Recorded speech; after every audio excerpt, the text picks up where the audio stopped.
En el corazón del Valle de los Reyes yace una tumba que ha conseguido algo que ningún faraón logró en vida: dividir completamente a la comunidad científica mundial.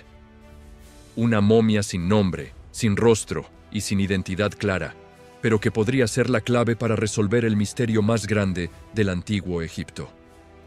La historia comienza en 1907, cuando el arqueólogo Edward Ayrton hace un descubrimiento que cambiará para siempre nuestra comprensión de la dinastía 18. En una pequeña tumba catalogada como KB55, encuentra los restos de una persona que debería haber permanecido enterrada para toda la eternidad. Pero lo que descubre no tiene nada que ver con los entierros reales tradicionales que conocemos. Imaginen por un momento la escena. Ayrton y su equipo descienden por un pozo estrecho y llegan a una cámara funeraria modesta, casi insultante para los estándares reales. No hay oro, no hay tesoros deslumbrantes, no hay las paredes decoradas con textos del libro de los muertos. Solo un ataúd de madera dorada y un puñado de objetos que parecen haber sido colocados allí con prisa, casi como si alguien hubiera querido deshacerse rápidamente de un problema. Pero aquí es donde la historia se vuelve verdaderamente fascinante. El ataúd tiene algo extraño.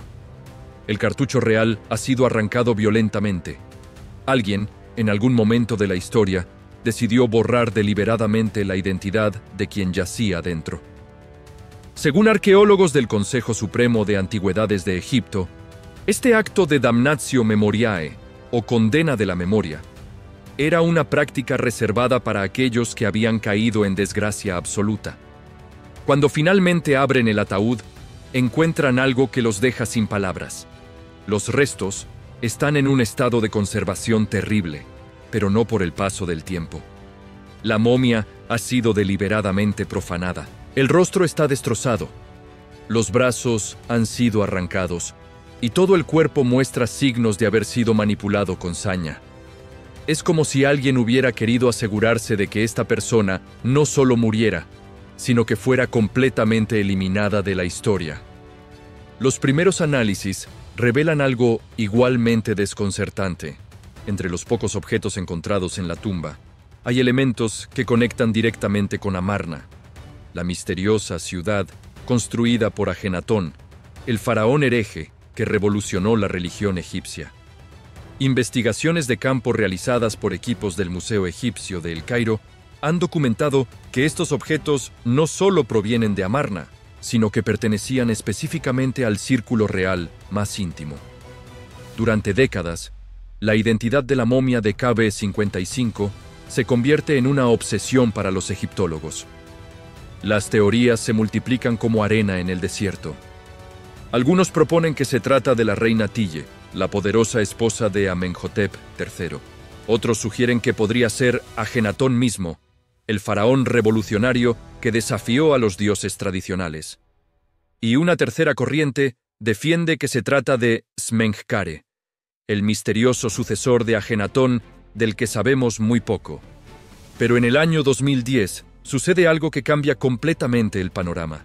Un equipo internacional de científicos decide aplicar las técnicas más avanzadas de análisis de ADN a los restos. Estudios publicados en revistas especializadas revelan resultados que nadie esperaba. La momia de KB55 es definitivamente un hombre, hijo de Amenhotep III y Tille, y padre biológico de Tutankamón. Este descubrimiento debería haber cerrado el debate, pero en realidad lo intensifica de manera brutal. Si es hijo de Amenhotep III, las opciones se reducen dramáticamente. Históricamente, solo conocemos a dos hijos varones de este faraón que llegaron a la edad adulta: Ajenatón y posiblemente un hermano menor del que apenas tenemos registros. La lógica parece apuntar hacia Ajenatón, pero aquí es donde las cosas se complican de forma extraordinaria. Los análisis forenses de los huesos revelan que la persona murió entre los 25 y los 35 años de edad. Diversos trabajos académicos coinciden en que Ajenatón gobernó durante 17 años y probablemente comenzó su reinado siendo ya adulto, lo que situaría su muerte en torno a los 40 años o más. La discrepancia de edad crea una contradicción que divide a los expertos en dos bandos irreconciliables. El primer bando, liderado por algunos de los egiptólogos más respetados del mundo, argumenta que los métodos de determinación de edad en restos momificados tienen un rango de error considerable.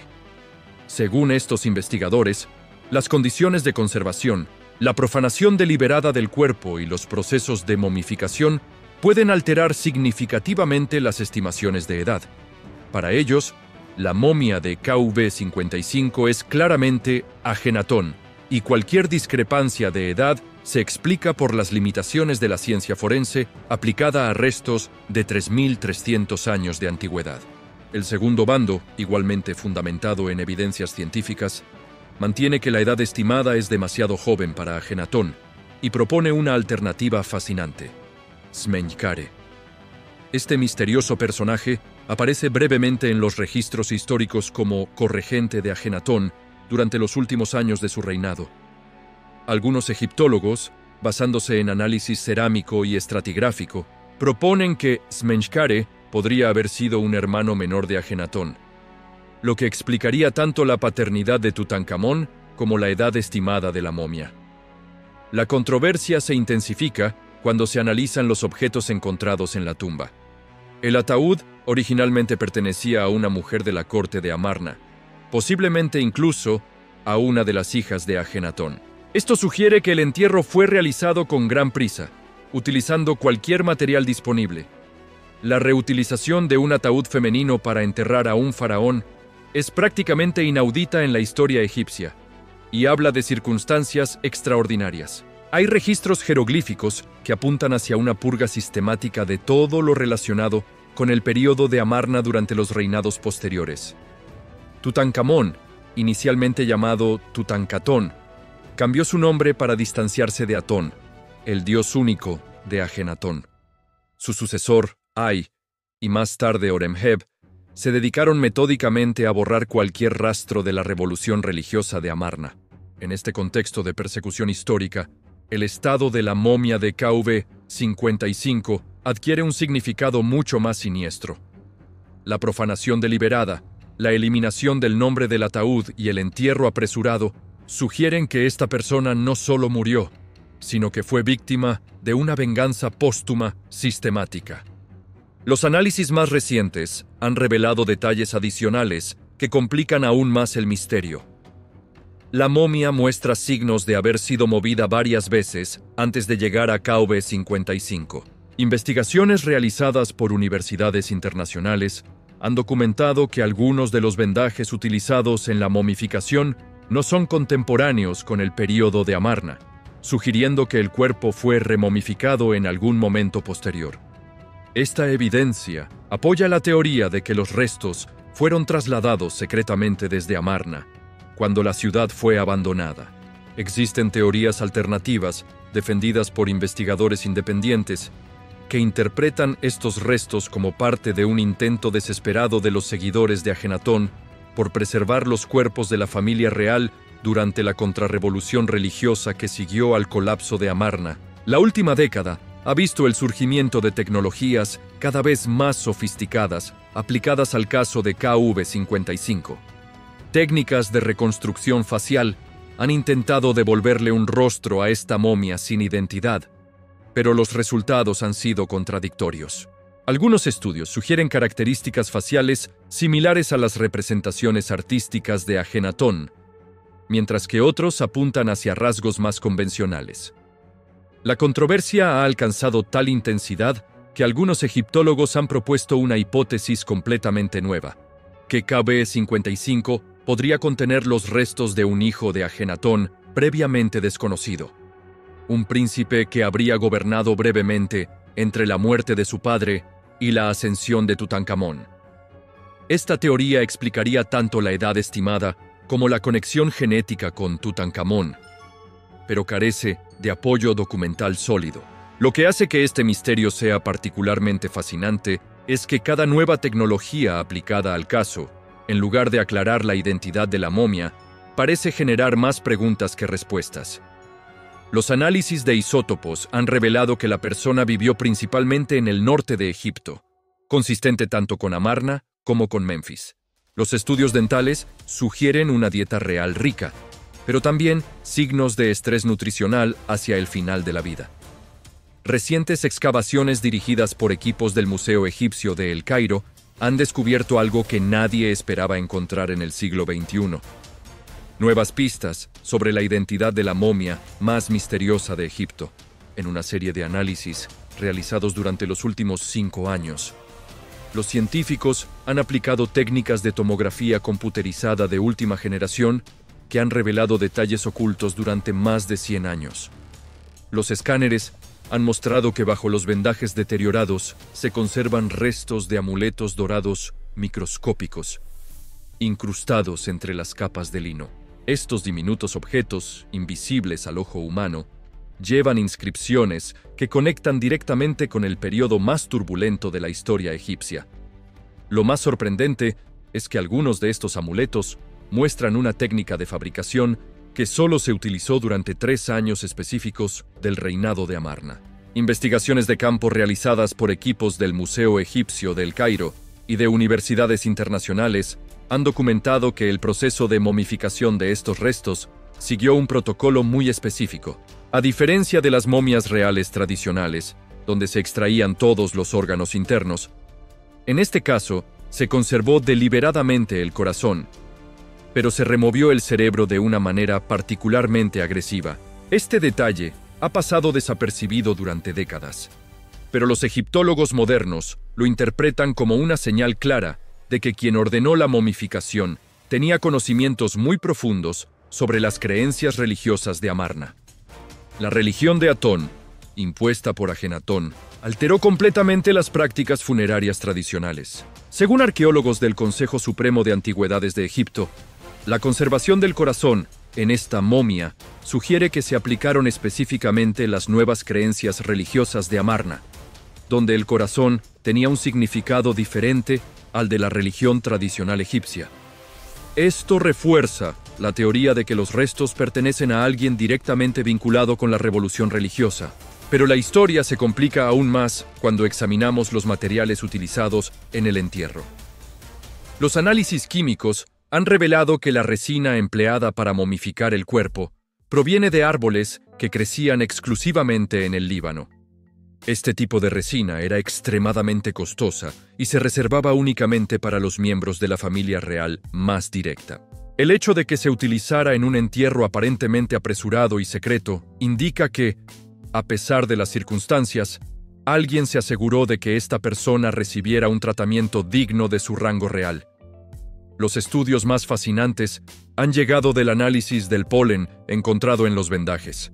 Diversos trabajos académicos coinciden en que este polen pertenece a plantas que florecían en Amarna durante una época muy específica del año, los meses de invierno del último período de ocupación de la ciudad. Esto significa que la momificación tuvo lugar durante los últimos meses antes del abandono definitivo de Amarna, cuando la ciudad se encontraba ya en proceso de evacuación. Esta cronología encaja perfectamente con los registros históricos que documentan el caos que siguió a la muerte de Ajenatón. Estudios publicados en revistas especializadas sugieren que hubo un periodo de aproximadamente 2 años donde el poder real cambió de manos varias veces, y donde varios miembros de la familia real murieron en circunstancias misteriosas. La momia de KV-55 podría ser víctima de estas luchas internas por el poder. Un descubrimiento aún más intrigante ha surgido del análisis de los textiles utilizados en el vendado. Los hilos de lino muestran un patrón de tejido que solo se conoce de 3 momias en todo Egipto: la del propio Tutankamón, la de la momia conocida como la Dama Mayor, que se cree que es la reina Tille, y esta de KV-55. Esto sugiere que todas estas momificaciones fueron realizadas por el mismo equipo de especialistas, probablemente en un periodo muy corto de tiempo. La conexión textil refuerza la hipótesis de que estos 3 personajes murieron en circunstancias relacionadas y que sus cuerpos fueron preparados como parte de un plan coordinado. Algunos egiptólogos, basándose en dataciones por radiocarbono y análisis cerámico, proponen que podríamos estar ante los restos de una purga familiar sistemática que habría eliminado a varios miembros de la dinastía de Amarna. Los análisis microscópicos del cabello conservado en la momia han revelado información crucial sobre los últimos meses de vida de esta persona. Los niveles de ciertos minerales en el cabello indican períodos de estrés extremo y cambios drásticos en la alimentación. Investigaciones de campo realizadas por equipos del Museo Egipcio de El Cairo han documentado que estos patrones son consistentes con alguien que habría vivido en una situación de conflicto o persecución durante sus últimos meses de vida. Más perturbador aún es el descubrimiento de trazas de sustancias que no deberían estar presentes en una momia de este periodo. Los análisis toxicológicos han detectado residuos de compuestos que podrían indicar envenenamiento, aunque la degradación de los tejidos después de más de 3000 años hace imposible llegar a conclusiones definitivas. Sin embargo, la presencia de estos compuestos añade una dimensión siniestra a la muerte de quienquiera que fuese esta persona. La tecnología moderna también ha permitido reconstruir parcialmente las últimas semanas de vida del individuo. Los estudios de los huesos revelan signos de una actividad física intensa poco antes de la muerte, incluyendo fracturas menores en las costillas que habrían sido extremadamente dolorosas, pero no mortales. Esto sugiere que la persona habría estado involucrada en algún tipo de conflicto físico o accidente poco antes de morir. Hay registros jeroglíficos que apuntan hacia eventos violentos en Amarna durante los últimos meses de ocupación de la ciudad. Textos encontrados en Ostraca, fragmentos de cerámica utilizados como papel de borrador, mencionan disturbios en palacio y la ira de los dioses antiguos. Aunque estos textos son fragmentarios y difíciles de interpretar, varios egiptólogos los han conectado con una posible rebelión interna contra los últimos seguidores de la religión de Atón. La versión tradicional, recogida en textos antiguos y leyendas locales, cuenta que los sacerdotes de Tebas enviaron asesinos a Amarna para eliminar a toda la familia real hereje, aunque científicamente todavía no hay consenso al respecto. Lo que sí es cierto es que la arqueología ha confirmado signos de violencia en varios sitios de Amarna, correspondientes a este periodo final. Existen teorías alternativas, defendidas por investigadores independientes, que interpretan estos restos como evidencia de un intento de golpe de estado interno. Según esta hipótesis, la propia familia real de Amarna habría estado dividida entre aquellos que querían mantener la religión de Atón y quienes preferían volver a las tradiciones anteriores. La momia de KB-55 sería víctima de esta guerra civil dinástica. Los últimos análisis han revelado el detalle más escalofriante de todos. Las marcas en los huesos del cuello sugieren que la persona no murió de muerte natural. Las fracturas en las vértebras cervicales son consistentes con estrangulamiento o ahorcamiento. Además, la posición en la que fueron encontrados los restos, con los brazos arrancados y colocados de forma antinatural, indica que el cuerpo fue manipulado después de la muerte como parte de un ritual de humillación. El misterio de KB-55 representa algo mucho más profundo que la simple identificación de una momia. Nos enfrentamos a los restos físicos de una de las crisis más brutales del mundo antiguo, donde la religión, la política y el poder se entremezclaron para crear una tormenta perfecta de violencia y venganza. Cada fibra de lino, cada fragmento de hueso, cada grano de arena, nos cuenta la historia de los últimos días del experimento religioso más radical de la historia egipcia. Mientras la tecnología continúa avanzando y nuevos métodos de análisis se desarrollan, es probable que la momia de KB-55 siga revelando secretos durante décadas. Pero una cosa es segura: quienquiera que fuese esta persona, su muerte marcó el final violento de una era y el comienzo de una campaña de borrado histórico que casi logra su objetivo de eliminar para siempre a la familia real hereje de la memoria de Egipto.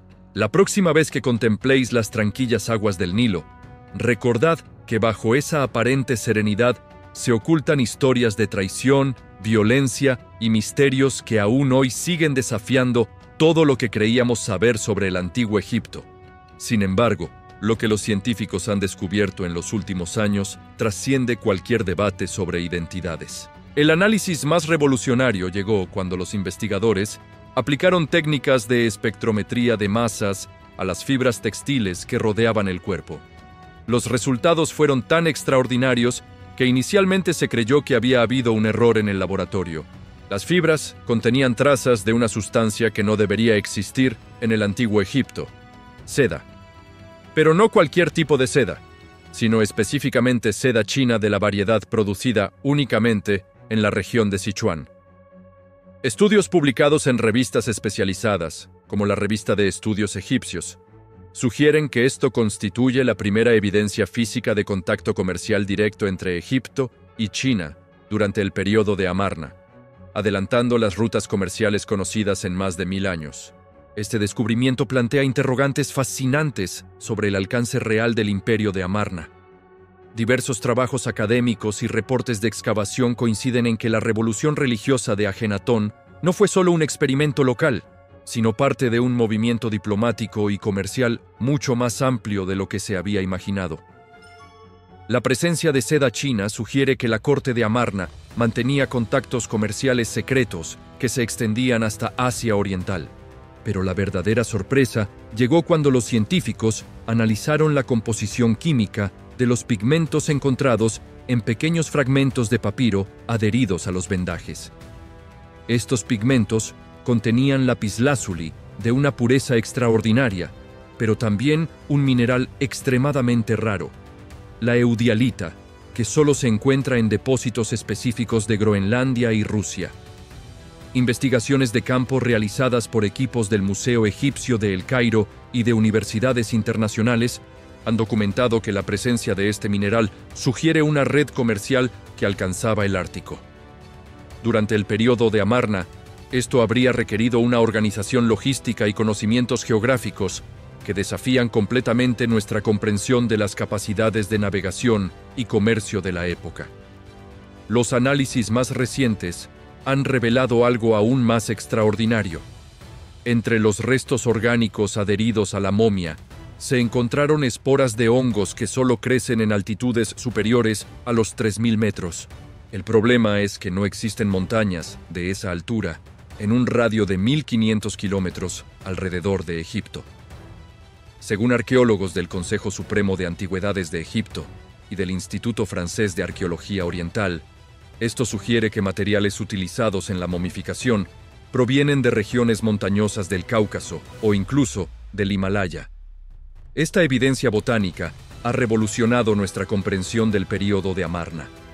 La momia de KB-55 no solo representa a un individuo misterioso, sino que constituye un archivo físico de una red comercial global que existió hace 3300 años y que rivalizaba en complejidad con las rutas comerciales medievales.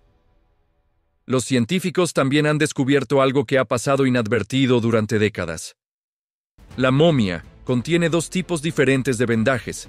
Las capas exteriores fueron aplicadas en Egipto, pero las capas interiores, las que están en contacto directo con el cuerpo, muestran técnicas de tejido completamente ajenas a la tradición egipcia.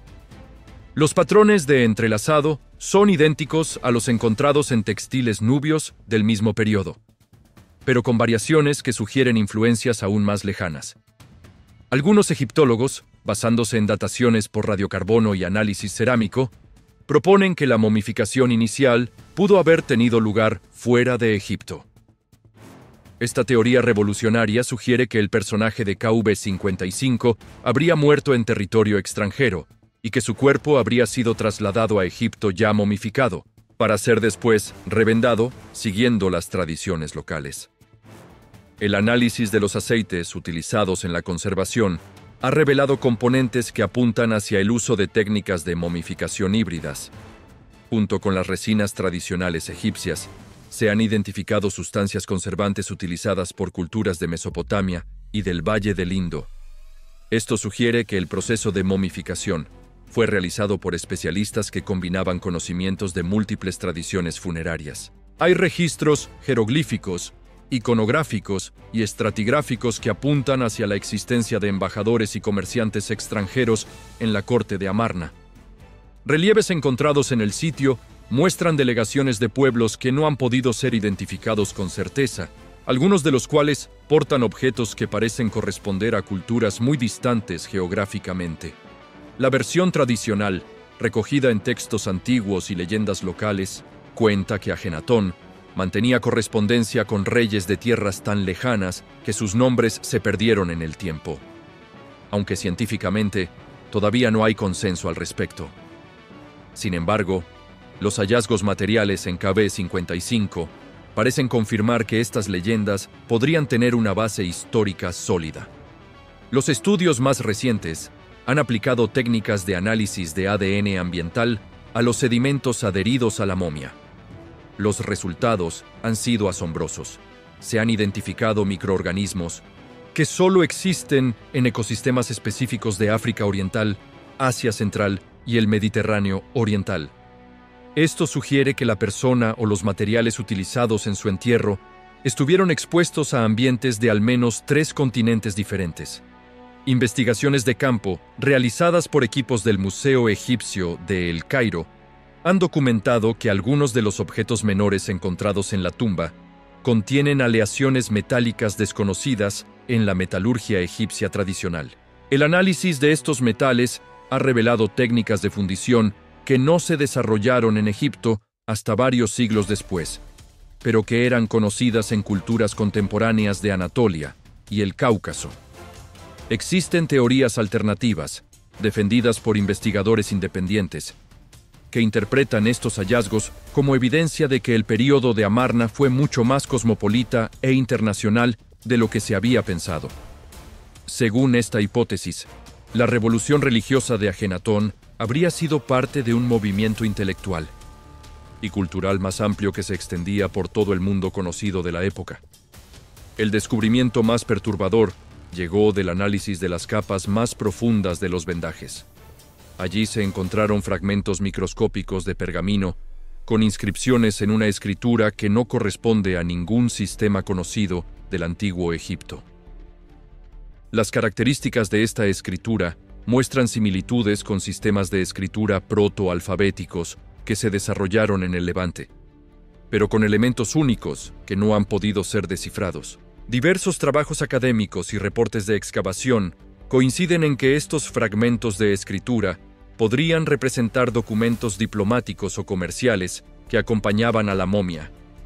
La presencia de textos en escrituras extranjeras en un entierro real egipcio es prácticamente sin precedentes y sugiere que la persona tenía vínculos muy estrechos con culturas extranjeras. Los análisis más sofisticados han revelado que la momia de KB55 es, literalmente, un archivo físico de la globalización del mundo antiguo. Cada capa de vendaje, cada fibra textil, cada grano de resina cuenta la historia de una red comercial y diplomática que conectaba civilizaciones separadas por miles de kilómetros. La evidencia sugiere que hace más de 3000 años existía ya un mundo interconectado donde las ideas, los materiales y las personas se movían a través de rutas comerciales que rivalizar con las de cualquier época posterior. La momia sin nombre de KB55 no es solo el resto de un faraón misterioso, sino el testimonio físico de que nuestros antepasados lograron crear la primera red comercial, verdaderamente global, de la historia. Y aquí viene lo más impactante de todo. Los últimos análisis han detectado en los tejidos de la momia microfibras de un material que los científicos aún no han logrado identificar completamente. Sus propiedades no corresponden a ninguna fibra natural conocida del mundo antiguo, y su estructura molecular sugiere técnicas de procesamiento que no deberían haber existido hace 3300 años. Este misterioso material podría reescribir completamente nuestra comprensión de las capacidades tecnológicas del mundo antiguo, o quizás revelar secretos aún más profundos sobre una civilización que sabía mucho más de lo que jamás imaginamos.